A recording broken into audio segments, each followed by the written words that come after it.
Hi friends, మరో కొత్త film న్యూస్తో మీ ముందుకు వస్తుంది మా ఛానల్. మహేష్ బాబు స్పైడర్ న్యూస్తో మళ్ళీ మీ ముందుకు వస్తున్నాం.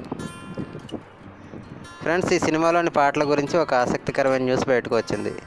సినిమా కాన్సెప్ట్కి ఉపయోగపడేట్టు అయితే పాటలు ఉండాలి, కానీ ఫాస్ట్గా మూవ్ అవుతున్న కథకు పాటలు అడ్డంకి కాకూడదు అనేది కొంతమంది దర్శకుల ఆలోచన. అసలు సినిమాలో పాటలకు ఇండియన్ మూవీస్లోని ప్రత్యేక ప్రాధాన్యం అని కూడా వేరే చెప్పనక్కర్లేదు. మన దగ్గర కూడా అప్పుడప్పుడు అసలు పాటలే లేని సినిమాలు వస్తూ ఉంటాయి. పాటలు లేకుండా వచ్చే హై వోల్టేజ్ యాక్షన్ చిత్రాలు, థ్రిల్లర్స్ వస్తూ ఉంటాయి.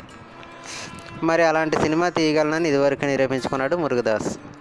తెలుగులో ఠాగూర్గా వచ్చిన తమిళ ఒరిజినల్ వెర్షన్ రమణను పాటలు లేకుండానే రూపొందించారు మురుగదాస్. తమిళంలో విజయకాంత్ హీరోగా చాలా సీరియస్గా సాగే ఆ సినిమాకు మనోళ్ళు పాటలు అద్దారు, అయినా పర్వాలేదనిపించారు.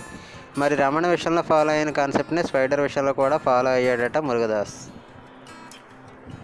సినిమాలో పాటలకు అంత ప్రాధాన్యత లేదని మాట వినిపిస్తుంది. కొందరైతే స్పైడర్లో అసలు పాటలే లేవట అనేస్తున్నారు. మరి పాటలు లేకపోయినా విశేషమే, పాటలకు ప్రాధాన్యత లేకపోయినా విశేషమే. ఎందుకంటే తెలుగునాట మహేష్ వంటి హీరో సినిమాలో పాటలకు, డాన్సులకు ఎనలేని ప్రాధాన్యం ఉంటుంది. పాటలు బాగున్నాయా, డాన్సులు ఎలాగున్నాయి అనే అంశాలను పట్టి చూస్తారు ఇక్కడ. అయితే మురుగదాస్ మాత్రం ఈ హై వోల్టేజ్ యాక్షన్ స్పై థ్రిల్లర్లో పాటలకు ప్రాధాన్యం ఇవ్వలేదట. పాటలు లేవనే ఆలోచనే కలిగించకుండా కథనాలు ప్రేక్షకుడిని కట్టిపడేస్తాయనే మాట వినిపిస్తుంది. మరిన్ని స్పైడర్ లేటెస్ట్ న్యూస్లతో మళ్ళీ మేము ముందుకు వస్తాం. ఫ్రెండ్స్, మా వీడియో కనుక మీకు నచ్చినట్లయితే లైక్ చేయండి, తప్పకుండా సబ్స్క్రైబ్ చేసుకోండి. సబ్స్క్రైబ్ చేసుకున్నప్పుడు ఇటువంటి లేటెస్ట్ అప్డేట్స్ ఎప్పటికప్పుడు మీరు పొందగలుగుతారు. Thanks for watching.